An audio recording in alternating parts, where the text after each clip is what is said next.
Welcome to the Claus YouTube channel. Together, we strive for a safer, secure, and more stable world.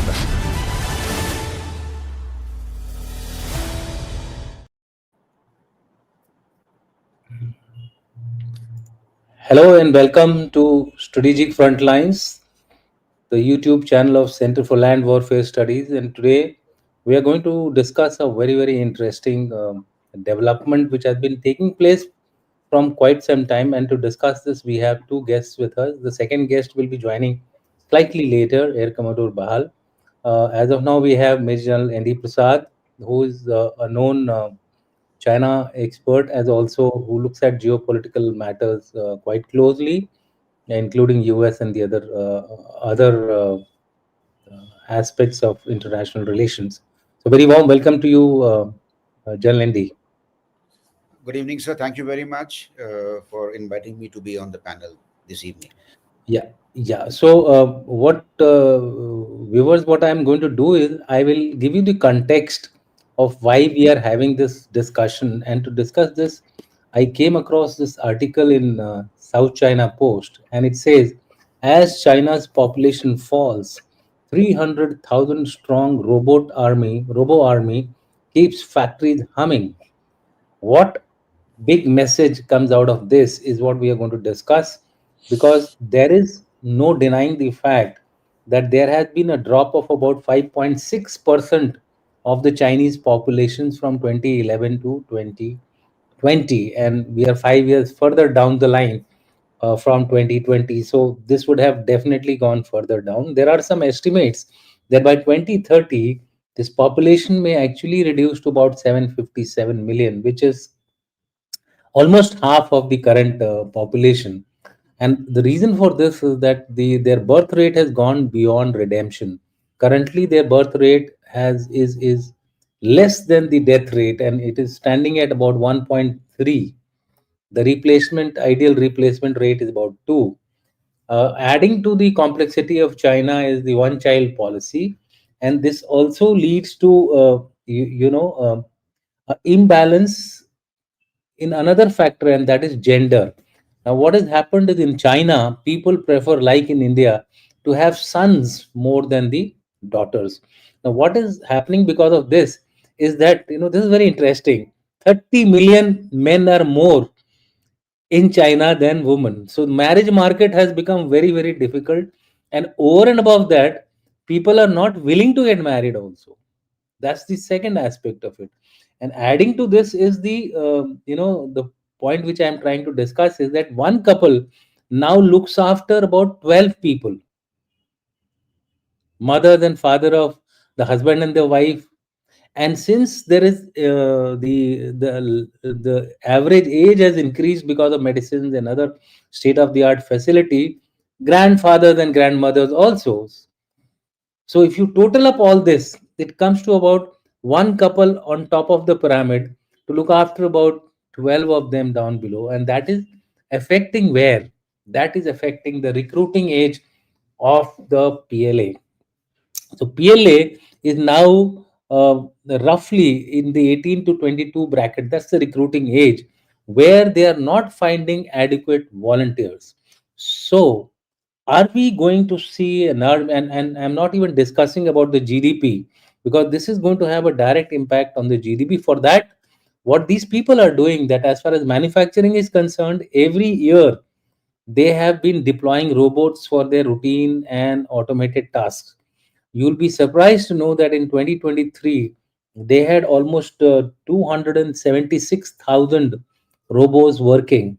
This figure has gone, production of robots has gone to 300,000 in the year 2024, and half of 2025 the production of robots was about 189,000, which means that by the time the year ends you will probably cross the 300,000 mark also, which is almost, you can say, one fourth of the population of China. Today, China has become the world leader in manufacturing of robots. It has crossed the Japanese as far as robo production is concerned, and so therefore, it seems that the Chinese are trying to look at alternatives, but do they really have an alternative in the defense? That is what we are going to discuss today. So, General Prasad, welcome for this debate.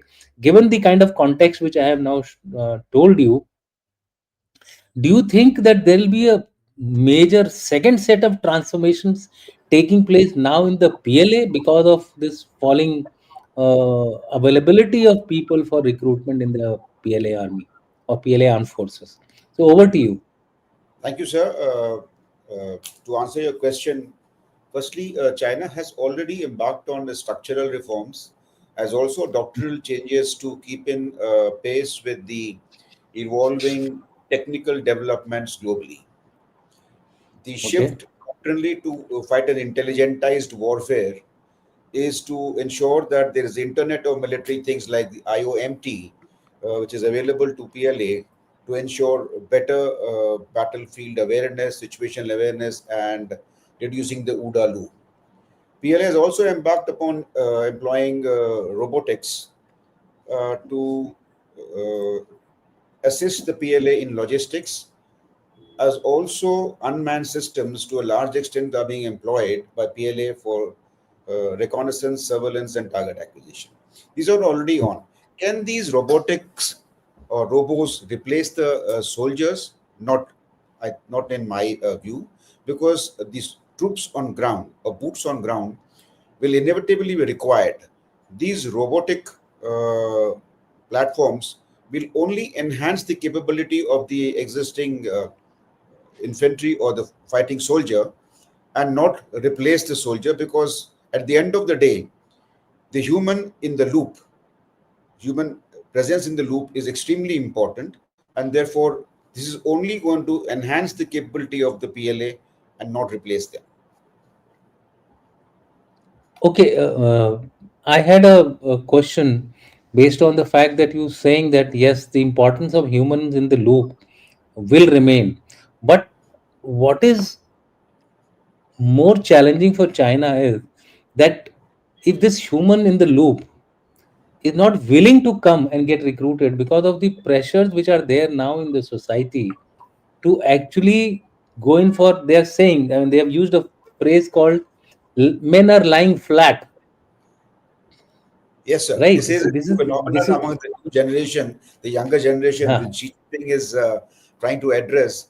He's calling the younger generation is lying flat and not willing to not only join the armed forces, they are not willing to work. They're work. just they just given up, and they're lying flat is like not interested in doing anything, like the concept of doing Absolutely. nothing.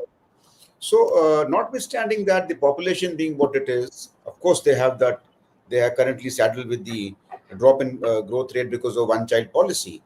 The recruitment per se has not come down, Okay. but the quality of recruits Hmm. has substantially changed over the years. They have repeatedly changed the recruiting norms to ensure that they fulfill the recruiting demand of the PLA. So there has been a change in the recruiting norms. I would not say necessarily drop, but there has been a change in terms of Hmm. physical requirements that the PLA has, always been following, and there has been an Hmm. increase in the technical requirements or technical threshold of the recruit people being recruited. There is a shift, Hmm. but that shift is Hmm. understandable, keeping the changes in the war fighting strategies and evolving technical developments in war fighting.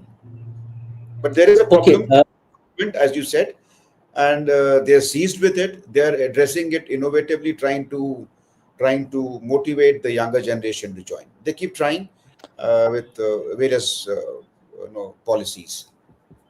Okay. So this has implications at two levels.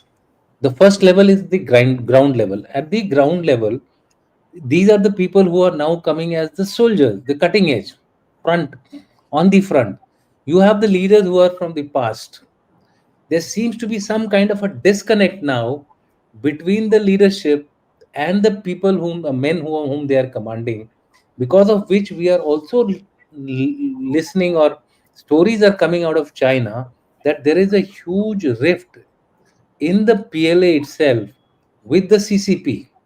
that means with the Communist Party of China, there is a rift between the two, and because of this, Xi Jinping has embarked upon a spate of purges. For example, there are about 90 odd generals who have been shown the door in the past over 2 3 years. Now this is a very large number. So won't you think that, one, a the quality of soldiers who are coming in are reluctant people? B, if you consider India, the areas which are to the northern borders of India are very, very difficult terrain, difficult to sustain. Even the best of technologies today cannot actually totally remove the human conditions available in this area, whereas Indian soldiers are still used to their rustic village background, because in China there is a huge rural to urban migration as well, which is taking place. Now, in such a situation, China is faced with a problem at the tactical level. Are they going to be effective as they were effective earlier? B, a related question to this is, if they are not going to be as effective as they were in the past, and as time goes by, this effectiveness is likely to come down only, right? So if effectiveness has come down, do you think that China may now be in a hurry to resolve its standing disputes in an earlier time frame, and not wait for the century celebration which they were planning earlier in 2049, later in 2049? So do you think we are likely to see some kind of operations in Taiwan and in opposite India in a shorter time frame? This is the question which I want to ask you, given the realities which are now stemming out of this demographic I There would are two say things. drought, demographic drought. So I will address your question in two parts. So firstly, the demographic aspects. The Mhm. Chinese, as you are aware, sir, when they recruit people for any kind of military activity, they usually depend upon the population that resides in the theater command. They don't get people Okay. from other theaters. So when you're looking at, let's Okay. say, the Western theater command, the population Mm-hmm. that is being recruited is usually from within the theater command, and Okay. they are local population. And most of the Mm-hmm. people who are being recruited, much like in India, are the rural, not the urban youth who come for such jobs. And those urban Okay. youth who come with the incentive that they have after they finish the military service, the Mm-hmm. the I would say advantage of getting privileged higher education, having Mm-hmm. done military service. They're privileged to get better access to higher education. So that is an incentive that is there. So I don't see, while comparing our troops and the PLA troops during joint activities, it has been my observation that uh, our troops certainly fare better in all aspects, be it physical or even I would say mental robustness. Even Okay. our senior NCOs who have Mm-hmm. seen warlike situations in counterinsurgency operations or along the LC or LAC seem to Mm-hmm. be much better equipped than the PLA soldiers. This is the general statement I make, but this cannot be taken Okay. across the board. Having said that, your contention that the leadership and the party, there is a disconnect. When Xi Jinping came to power, he realized that the senior leadership of the PLA has kind of disconnected from the grassroots level PLA soldiers. And therefore, he came out with a Okay. large number of measures to ensure that the leadership gets back to basics, connects with the soldiers on ground so that they're able to understand the operating conditions in the border areas and in the operational areas. That is second thing. Mm-hmm. Third thing is, in view of this demographic, I would say, drought that you mentioned, is China going to really address the issues along the contested borders, be it maritime domain or with Taiwan or with India?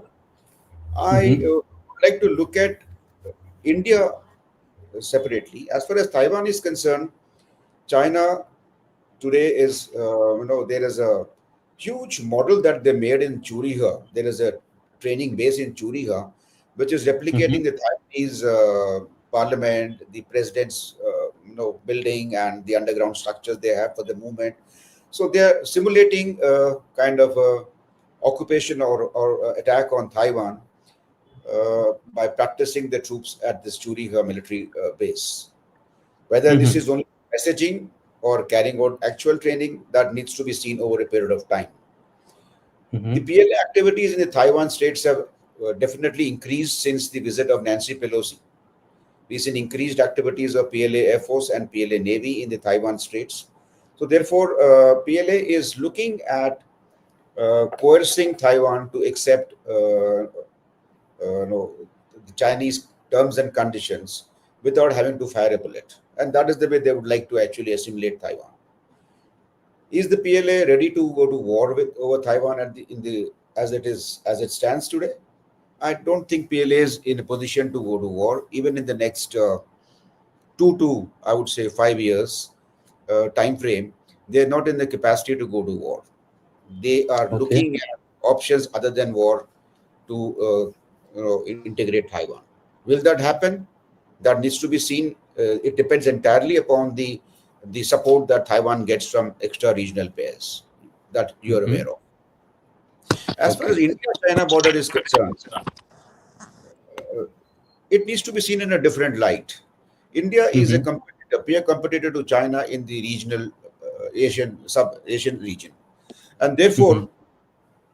the border gives China a leverage and a pressure point to keep India engaged at times when there is increased competition between India and China. While there has been a rapprochement which has happened recently between India and China, Mhm. this is at best an adjustment that is being made in view of the current Indo-US relationship and the tariff that has been imposed. Whether it Mhm. stands the test of time or not needs to be seen, actually, sir. I feel that the competition between India and China will continue as we both compete for the same strategic space, be it in Asia or India's concern for China's influence in South Asia. So I feel that this would continue to remain an area which China would like to keep as a leverage and a pressure point against India. Okay. In your view, it seems like that the Chinese will like to continue as hitherto, and take this entire issue as kind of a lever to ensure that India does not rise to the level where it is difficult for China to manage India. That's broadly what is the I mean overall view which you're trying to suggest. We have the our second guest also coming in, so let me get him in. Ashminder, welcome to the debate. Till now, what we have been doing is that we have discussed the Chinese demographic drought as what I'm trying to say. Essentially, meaning that ballpark figure which I'm giving is that by about 2030, their working population, so their total population may become half, which will be directly affecting its GDP. But more importantly, it is affecting the war fighting. Whereas manufacturing, they are trying to cope up with their GDP by creating robots. Now, from 2023 onwards, they have been making manufacturing roughly about 220,000 robots, and the figure for 2024 were 300,000 robots, and in the 2025 bracket they have already till half yearly they have reached 189,000 robots, which means that in by the time the year ends they might cross the 300,000 robots. Now, while manufacturing can be taken control of through creation of robots, but what do you do to offset the requirement of soldiers who are facing multiple fronts today, both along the border, along the maritime border, and globally too. Also, if you see, they have now projected themselves right up to Djibouti, Far East, even Antarctic. So they are basically active all over. They have the world's largest navy as of today. So they are facing problems galore. So what I was suggesting to General Prasad, that because they are now uh, feeling the stress of the population, both depleting in terms of numbers and in terms of quality of soldiering, especially along our northern border, which is very very difficult to sustain. Will they shorten their timeline of achieving those two major aims before centenary, which is sorting out Taiwan and sorting out India? So earlier they do it, they will have slightly better manpower than what they had in the past. Do you think that is going to happen? So General Prasad has said that no, unlikely, because currently the Chinese are not in that situation where they can take this risk of either going to war with or attempting a Taiwan inclusion or trying to go to war with India. More importantly, they are looking at these hotspots as some kind of leverage to ensure that India also remains embroiled in it, and therefore its growth is slower. So your quick take, and then we will take the discussion forward from here. So I just Uh, thought, let me fill you up with the what was happening till now. So over to you, Asminder. General Dushyant sir, you have very nicely and aptly put forward the limitations that they have today in terms of the manpower and the quality of manpower that is coming into the armed forces. With the one Mhm. China, one child policy been existing for last few decades, there is Okay. no doubt in my mind that China is under no condition right now to take on Taiwan and thereafter think of taking on India. At the same time, it does have heavy deployments maintained here. And that is the reason why one reason is that they look at becoming artificially intelligent as a global power by 2030. And they're including their intelligentization in every aspect of their civilian as well as their military world. Now, when we look at intelligentization, because you have highlighted and I was listening to your podcast earlier with General Prasad, and both of you have come out with such lovely enumeration of that. I tend to agree with most of the points. And when we talk of using artificially intelligent systems, the quality of manpower has to be that much more advanced. Like giving you an example, uh, let's say Indian Army is working out on Eagle on the Arm concept, wherein every Yes. infantry unit or other units will have a platoon inside, which will be very, very competent in handling drones, and virtually every soldier and officer will be trained for that, which is a phenomenally good thing that is the Indian Army is doing. And it is looking at the future and ensuring that the manpower is able to compete in an environment which is going to be high tech.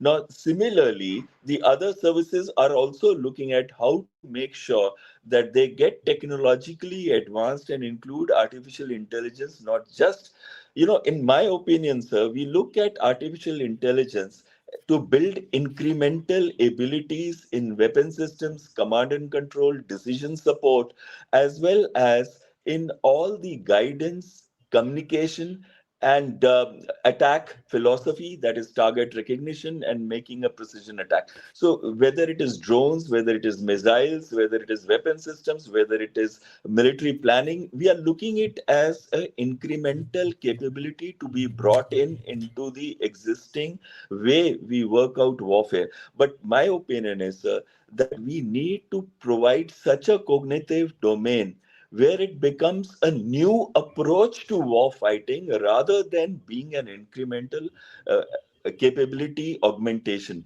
Secondly, in this new approach to war fighting will be something like what gunpowder did, or what the nuclear weapons did when in World War II. Similarly, artificial intelligence could be the basis of how we restructure our armed forces, maintain more force structure requirements in such a manner that we are able to have an OODA loop which goes inside the hostile powers OODA loop in such a fashion that the perception, cognition, and action uh, of the loop part will make sure that you're always fighting inside the OODA loop of the enemy, thereby causing debilitating damage either in functional paralysis or causing damage in such destruction in such a manner that the enemy is not able to function as a whole, whether it is in terms of the armed forces, army, navy, air force, space, employment, or whether in terms of air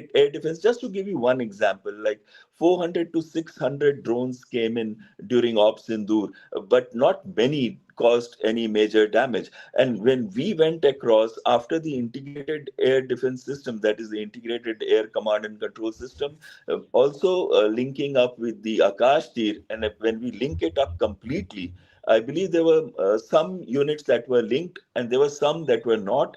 But I'm sure by now or very soon we'll be having all the 400 odd Akash Tir systems getting linked with the IFs, IACCS.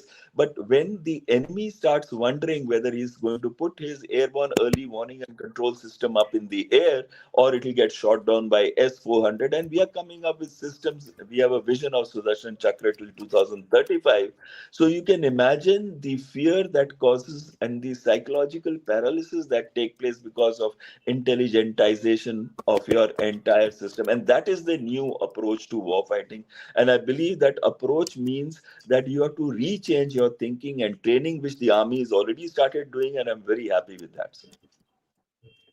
Okay, so I think both of you are by and large saying that A, today China is not really likely to go for an adventure of a full scale kind of a action against Absolutely. either India or against Taiwan. Uh, Absolutely. Minor conflicts, minor clashes, etc. You cannot rule out. They may take place. So my question is that in these minor conflicts, or I would say limited to some extent, conflicts, whether it is with Pakistan, which may be of Sindhu type 2, you've had a Zafar Express action again. Yesterday, I was in a seminar, and The while I was delivering my talk, when I was delivering my talk, an ID had been placed under the Zafar Express, same Zafar Express which led to Op Sindhu 2, because Pakistanis feel that it was India which somehow is behind that thing, although it's a false allegation. narrative. But then, yeah, false allegation, narrative, whatever you want to call it. But again, the same thing happening after a gap of about 3-4 months. Now, this kind of a incident may lead to another round of conflict, whether it is with Pakistan or whether it is with China.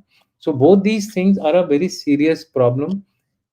Dealing with them becomes an issue because in our case, if it happens in Pakistan, the Chinese come to support. If it happens in China, then Pakistanis take this as an opportunity to do something, because they may not, Chinese may not like to have any support from a junior partner, but the junior partner is very keen to, grab something which it can while the sun shines. So those kind of complexities can take place. So what my point is that the next question which I want to throw to both of you, you mentioned that the new age warfare is going to be uh, fought majorly, or I would say fought, if not majorly, equally strongly in the cognitive domain. And Domain. here we find in Op Absolutely. Sindoor, yeah, here what I find is that the Op Sindoor experience which I saw, while the initial narrative we clearly won the initial narrative, but subsequently the international narrative, especially the international narrative, started going, in favor of our adversary, and the Chinese were the major supporters in this. I have figures to say a particular thing happening, a particular narrative being spoken about in Pakistan, or our Western adversary. By the evening, that narrative had about 700 odd views or 600 views, a normal, you know.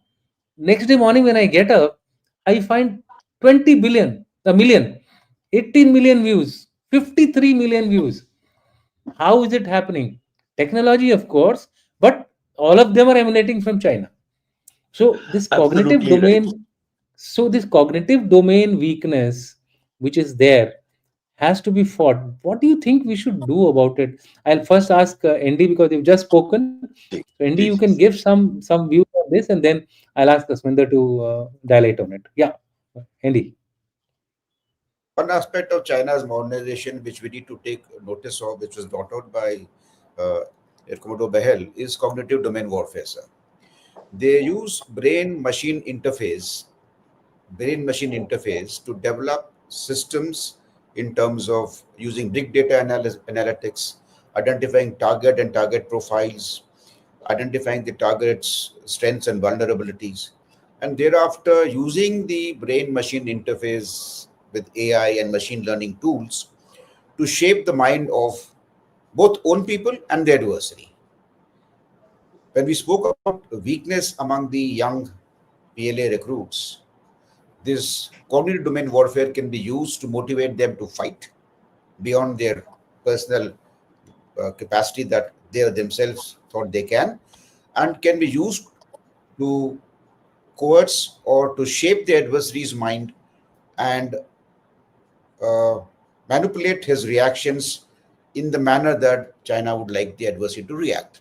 So, this is something which we need to focus on as we look at China's three warfares: the psychological domain and information warfare domain. So, when you mentioned about the information campaign that happened as part of Operation Sindhu, and the narrative having shifted in the adversary's favor, I would look at this as a manifestation of certain portion of the cognitive domain warfare that China would have probably, tested. Because a lot of things China tested in the process of Sindhu.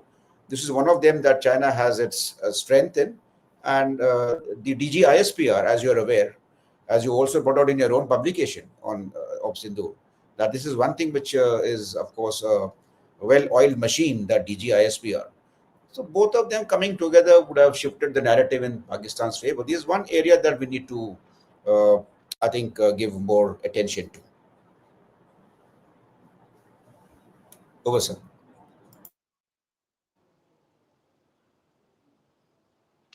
Yeah, Ashminder, over to you. You wanted to say something? Yes, sir. Sir, I tend to agree with General Prasad, whatever he said, in fact, in totality. But what is happening today in this social media world, and especially with China excessively using cyber operations and cyber warfare as one of its strategies in peacetime? Today something interesting was said by ISW of Washington, D.C., when they said that Russia has already come to phase zero of World War III. So I don't agree with their statement though, but at the same time, phase zero means basically informational warfare, psychological operations, and undertaking a kind of imposing fear in the minds of the enemy even before the war has started. So they have started building the narrative, so to say. This is what the ISW say. I don't agree with them, but at the same time, this is exactly where Pakistan, with the help of China, is able to master. Remember the impact of just saying Rafales down. Now, China's aim was that they are able to sell their J10s and J35s to and Yeah. export them extensively. And if a Rafale, which is sold close to 533, can you believe 533 orders are there for Rafale? And they have already supplied close to 323 or something like that, 333 figure, and they still have so many orders pending.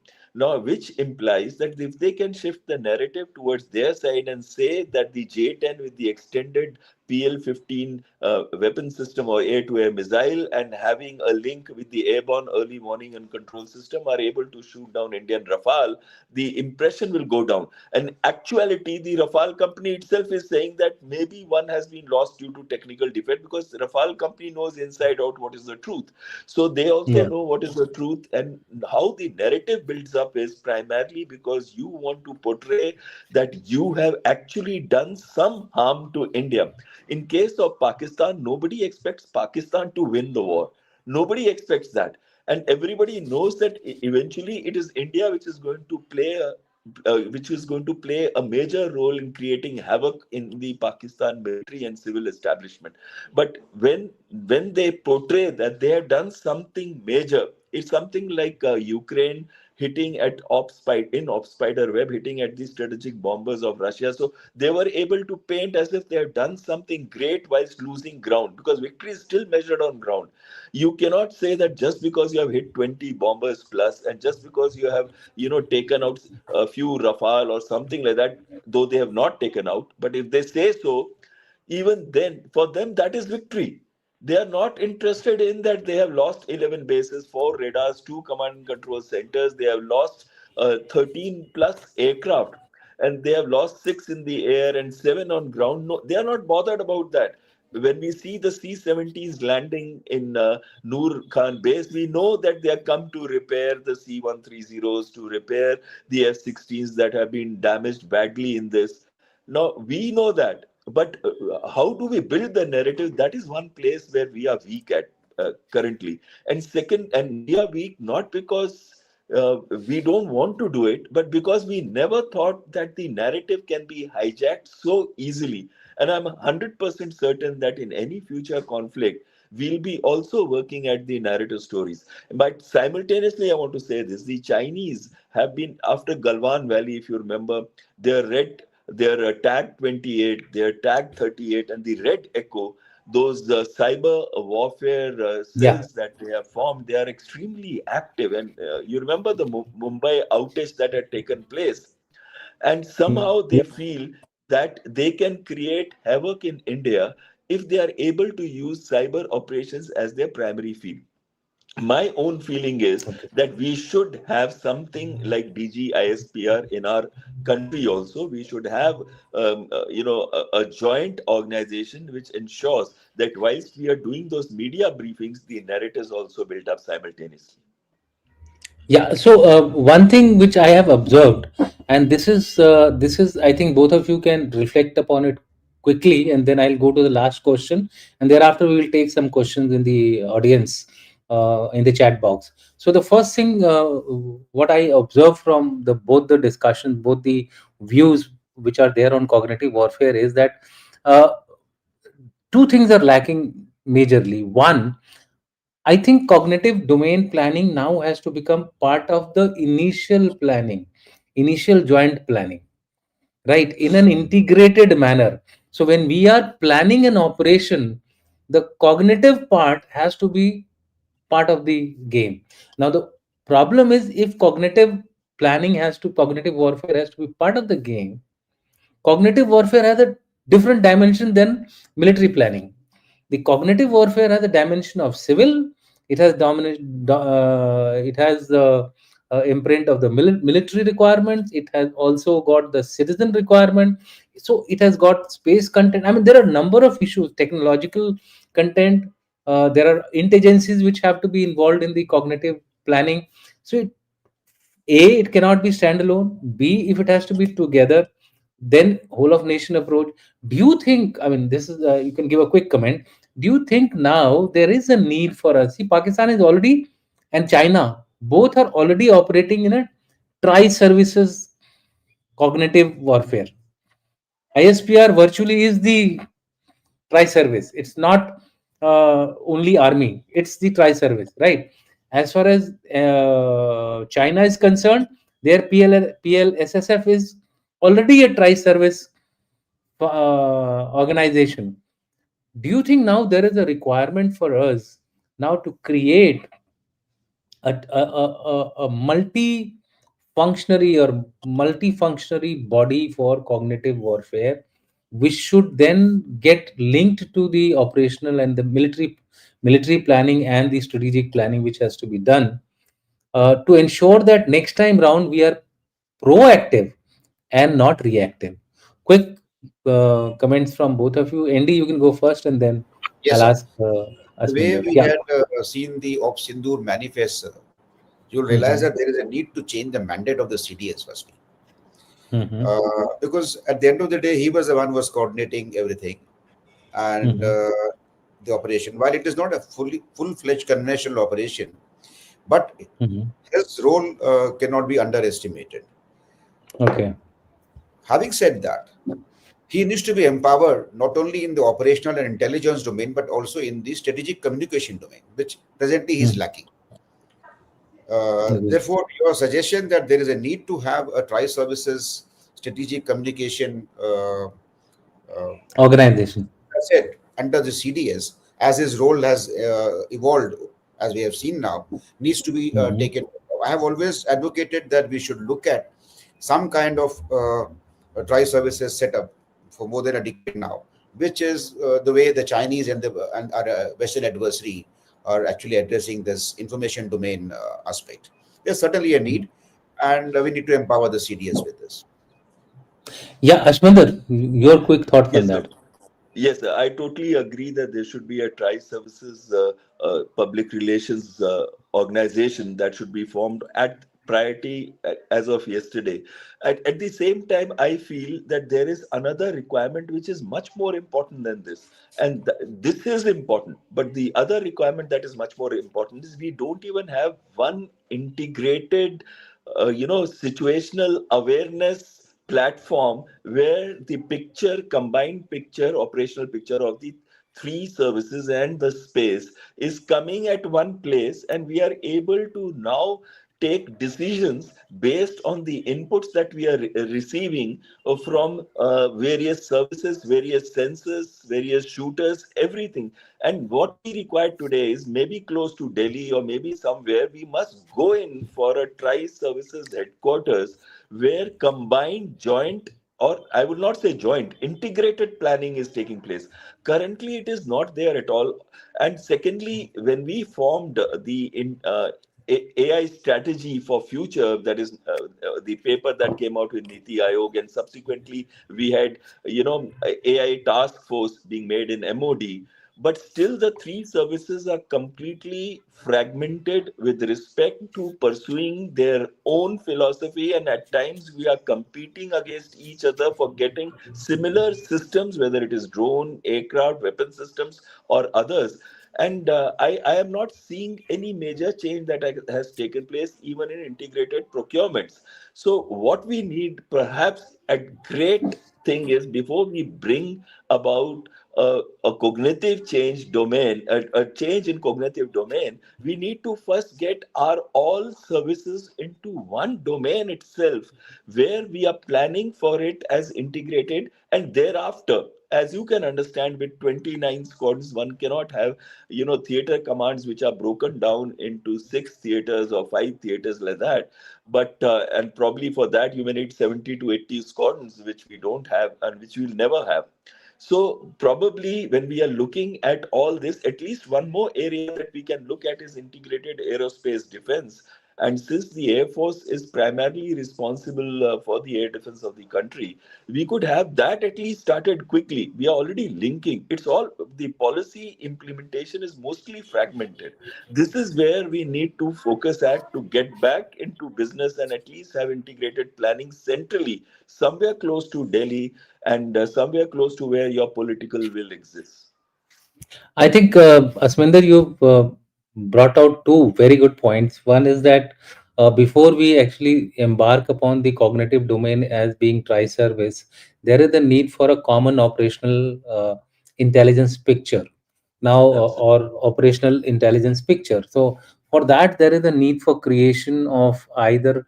There's no need for creating an organization, but there is a need for restructuring ourselves in a manner that we have something upon which everybody can draw upon and take their decisions.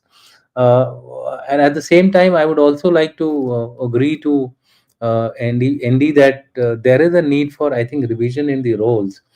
There were some shortcomings noticed during the current of Sindoor, where everything somehow got planned in my view, the jointness and integration which we saw was more driven from the top, in the sense that it was the prime minister which was trying to, I mean, at least outwardly it seemed like that, I'm not sure, but it looked like everything was being driven from there.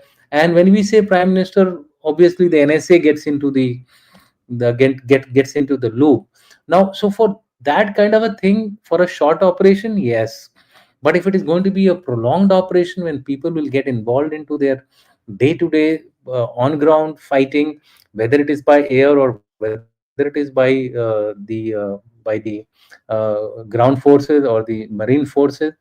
My take is that theater commands can be created. The resource which is there, scarce resource of the air, that could be under the overall control of one agency or one coordination center, which can use this air assets the way they want to use it. There is this thought process going on that let's create the theater commands in a manner that even if the air resources are at shortage, there are now multiple options available for the theater commander to compensate the air resources by having missiles, by having more air defense systems which are cheaper, less time consuming in terms of production, because air assets will take very long time to get created. Imagine from 29, if you have to move to just say 35, 40 squadrons, that is going to take a lot of time. You see the number of engines which are coming to us. I don't know. I just heard that there were about 3 or 4 engines which have been given to India till now. Similarly, if you take the case of Rafales, how fast can Rafale produce? It's a very small country. So therefore, they are going to take a lot of time in creating these resources. The answer lies become indigenous in this particular field, but that's not easy. Engine has become a very big issue with us. Although, and finally, Kaveri has been given to be an engine for the Drones. UAVs. I mean, yeah, UAVs, unmanned aerial vehicles, etc. So there is a problem there. Now that problem can be resolved by some functional changes, and the ones which are scarce resources gets distributed by a single agency which is able to. There was this talk of creating this port cell, something like what you're saying. We have three DGMOs: DGMO, DGAO, and DGNO. I think there is this conglomeration which can be combined together and then controls. It's not only the air which is a scarce resource. There are many resources which are scarce in the sense our missile systems are not. Our missiles are not that many in numbers that they can be just given away at lib to anyone. So there is going to be a problem. We have to sustain ourselves in a long war.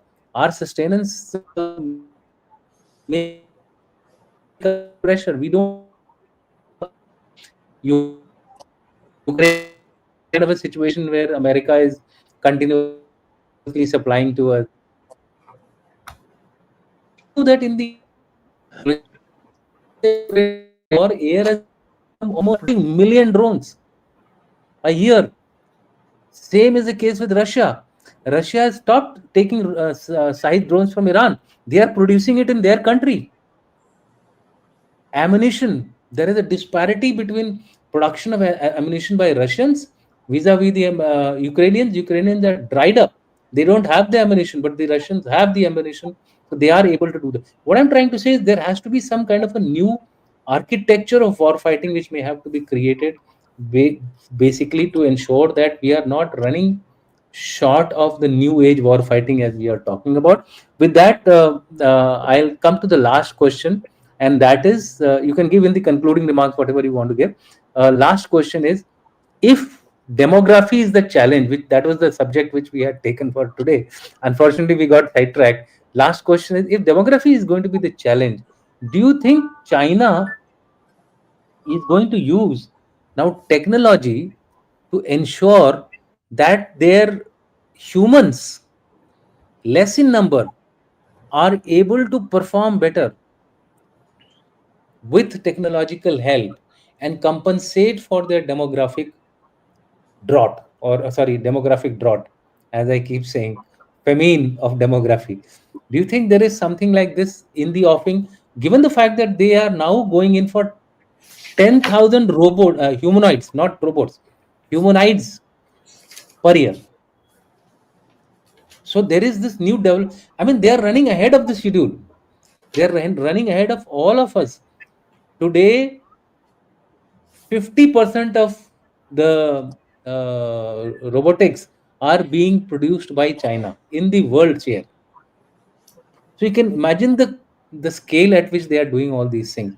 So a quick word on this, first by this first by ND and then by Ashminder, and then you can give your concluding comments also, So and PLA is and already, and and, and rebuttal whatever I am saying. Yeah. so PLA is already validating use of robos as Hmm. part of fighting component to give fire support, carryout reconnaissance in subunits, not single robos, as part Hmm. of as a group of as a group of robos being used.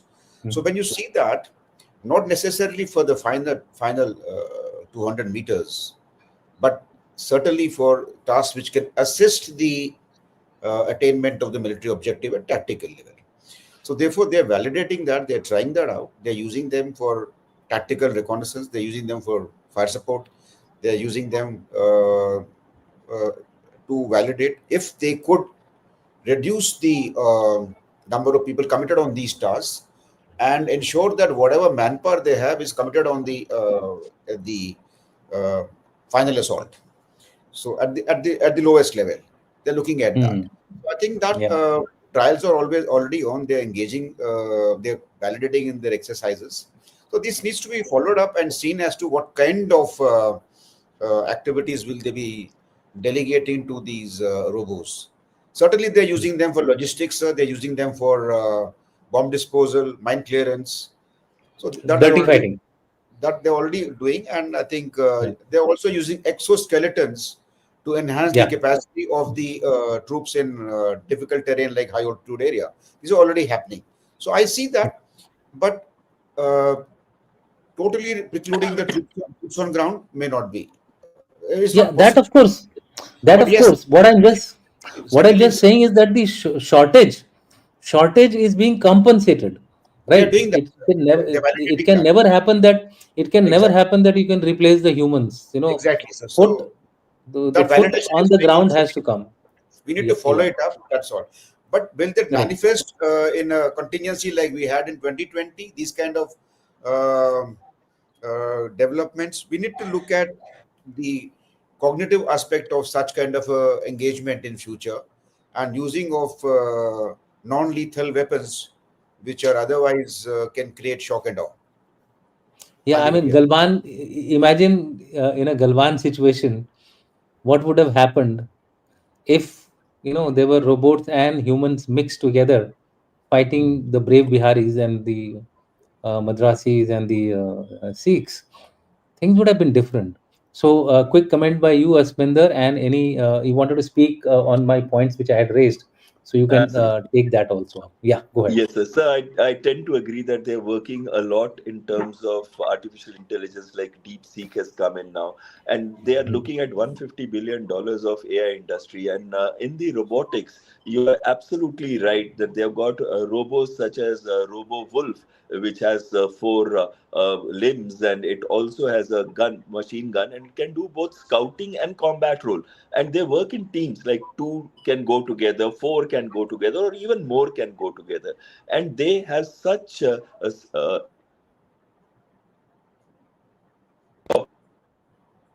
into any situation wherein it's a difficult terrain, so they can overcome difficult terrain, they can overcome difficult temperature situations, extreme temperature situations, and they can also at the same time maintain very high alert status, as well as a continuous sustained presence. In addition, all the other roles that the general Your has clearly connection, your enumerated, connection. so I'll not waste your time. Last thing I want to say is that what we need is actually a twofold way of architectural change. One is in India's strategic theater.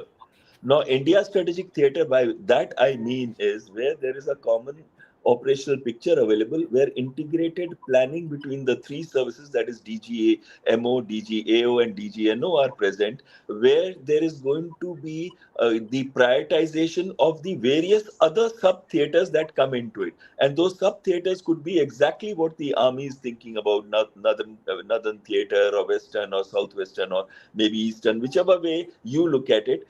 And those theaters would then require prioritization at this India strategic theater, where the scarce resources could be allocated depending on the priority required for those places, and also determining the target systems that need to be attacked, and now making it in such a manner that you're utilizing swarm drones, you're utilizing ballistic missiles, you're utilizing aircraft, you're utilizing the naval elements, and you are utilizing the armed army itself in different theaters, and all of them get coordinated in a synchronized fashion towards a common goal, thereby causing the debilitating effect and thereby bringing in also the cognitive domain integrations.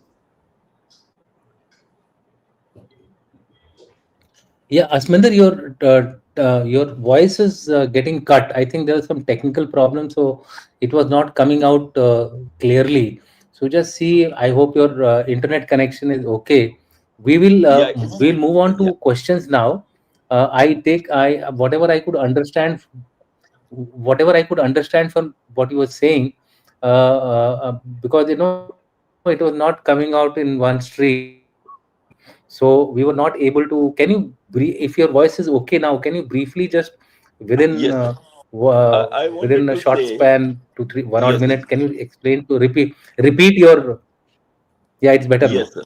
Yes, sir. Basically, I was saying there should be an integrated India strategic theater wherein you have the DGA, DGMO, and Mhm. DGNO sitting together, prioritizing the sub theaters, which are based on the army itself, where the scarce resources and where it needs priority, and how we can employ everybody together to create the debilitating effect.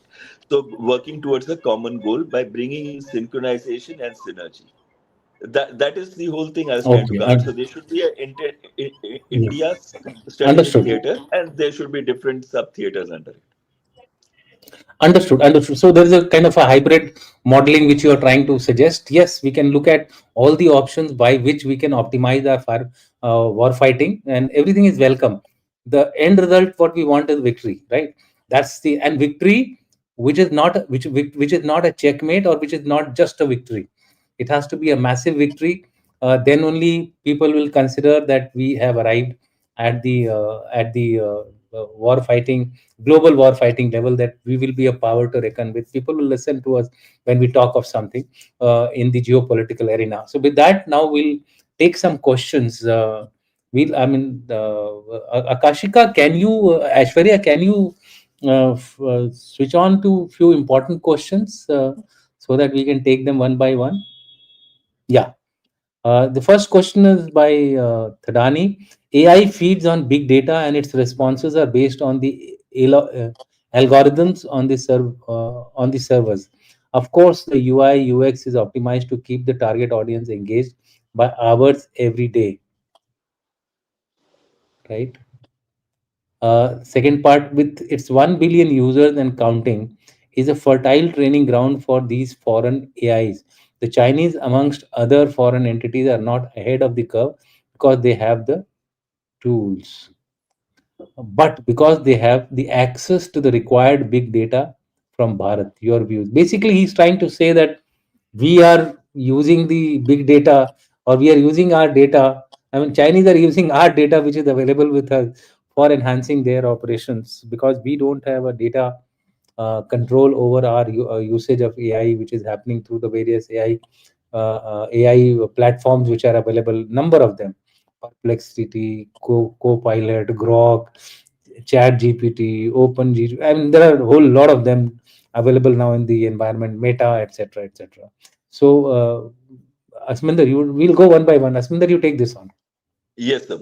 Basically, what I feel is there is a lot of truth in what he's saying, that our data is not being monitored or supervised, which it should not be. But at the same time, it should not be allowed to be given freely, or there should be some form of check in this. The government has come out with a data policy, and the government is looking at this in a very serious manner. But more importantly, sir, the what he was talking of, analyzing the data, identifying the trends, and linking it up with neural networks. Now, why I Mhm. want to bring in neural networks is that despite whatever we may say about accessing data, at the end, what is the pre-programmed algorithms that you have put in?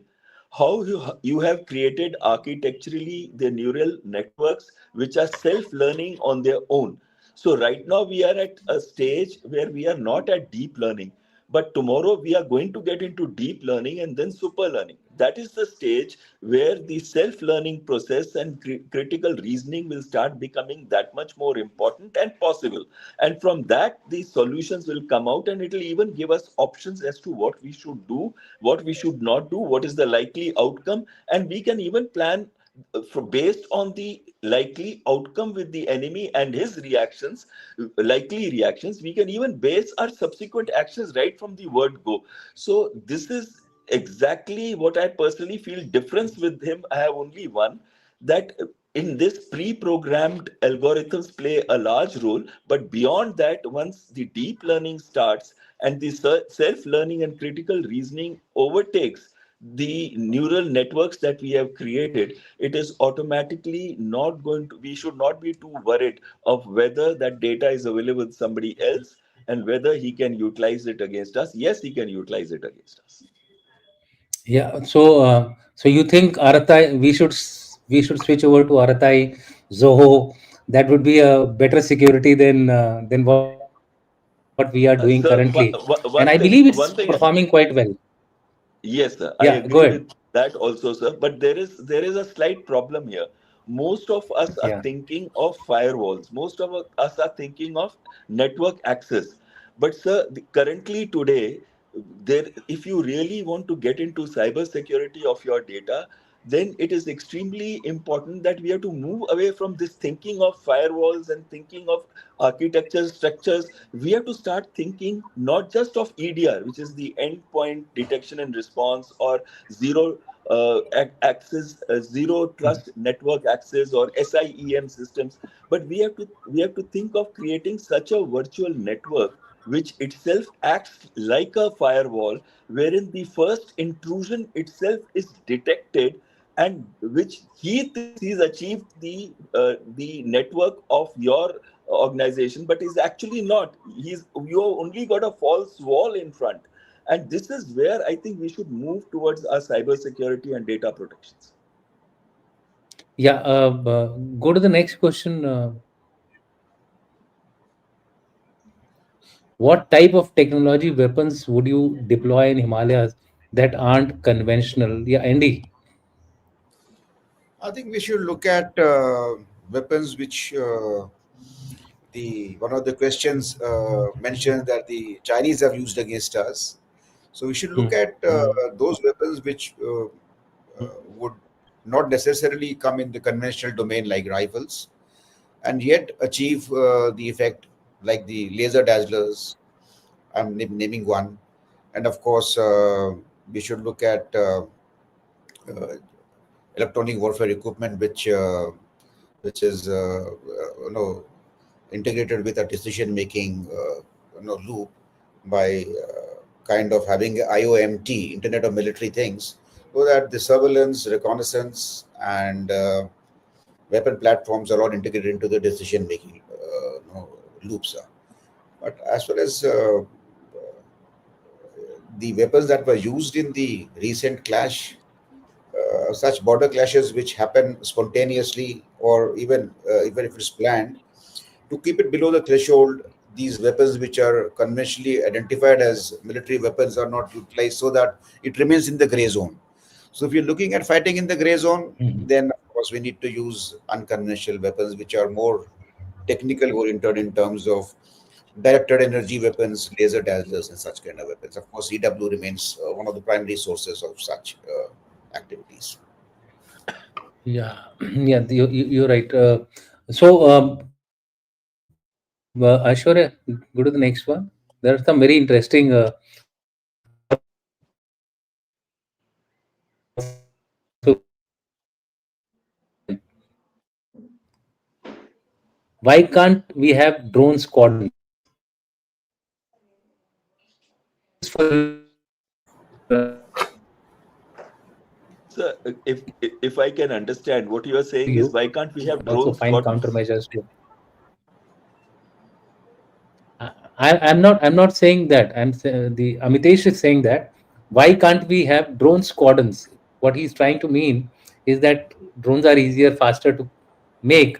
So they have these. We,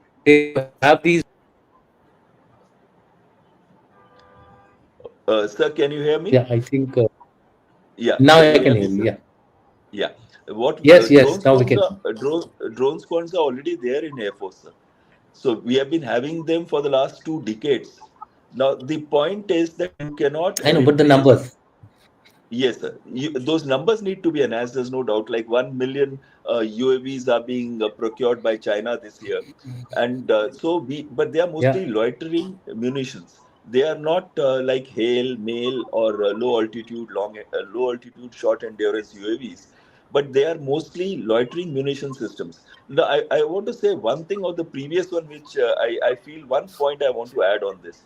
Information technology is the area that we are focusing at. We should also focus at OT, that is operational technology. The problem is that unless we focus it as a whole, information technology and OT, our data security, data will never be that secure. Last thing on these drones, there is no doubt that drones are strategic disruptors.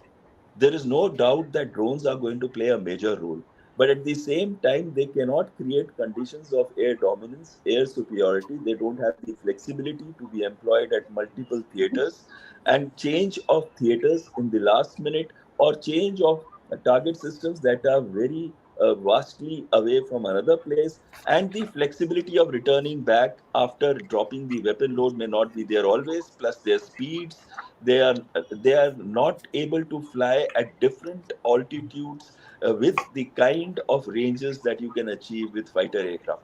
So the air dominance and air superiority especially is the main reason why we still need the fighters, unless we have a logic so programmed as that which is equal to a human mind, which I don't think will take place in the next 25 to 30 Okay. years. May I, sir? Okay. I mean, Asminder, yeah, yeah. Go ahead. So the Chinese have already using their, you know, J7s and J8s, which are out of service, and using them Mm-hmm. as drones. But they're using them for SEAD, suppression of enemy air defenses, as Yeah. part of a swarm attack, as part of the initial phase of the operations. Like Commodore Bahal Mm-hmm. has said, that for offensive air operations, we will certainly need to have manned aircraft. Yeah. I even just we want to. even we in India, sir, even we in India have Banshee decoys. We also are modifying our Kirans with point 0.8 Mach and 800 kilometers per hour speed into MUMTs subsequently, which we call as CATs. That is combined air tasking systems, where you're going to have swarms which are going to go along with the fighter aircraft. So we're also working like that. But my whole idea was that there are a lot of people who think that the fighter aircraft today can be replaced with a No, no, drone and a missile. no, no, no. So what I'm trying to say is that uh, nothing can be replaced in entirety. That's a given. You can't say that. I've heard people saying now infantry is not required. Now that Or is tanks are not required. or tanks are not required. So what we are trying to say is that's the whole idea of integration. That effects is what is important now. It's not the Exactly. systems which are important. What kind of effects do you want on the other side? So if that can be achieved, for example, I'll share this beautiful presentation by the CSIS in the US about Russian and the Ukrainian capabilities of air, how they are trying to use and optimize the air. It's a beautiful presentation. All of you must see it. And there they're giving you with real figures. Actually, there's one chap from the Russian side and there's other chap from the American side. It's a beautiful thing. Both the sides trying to tell what they are doing, and both the sides accepting that this is our weakness and that is the Ukrainians are saying what their weakness. As of now, as per the Russian and the Ukrainian uh, viewpoints, both are weak in the UGVs, but the Ukrainians have taken a lead in that. Unmanned ground vehicles.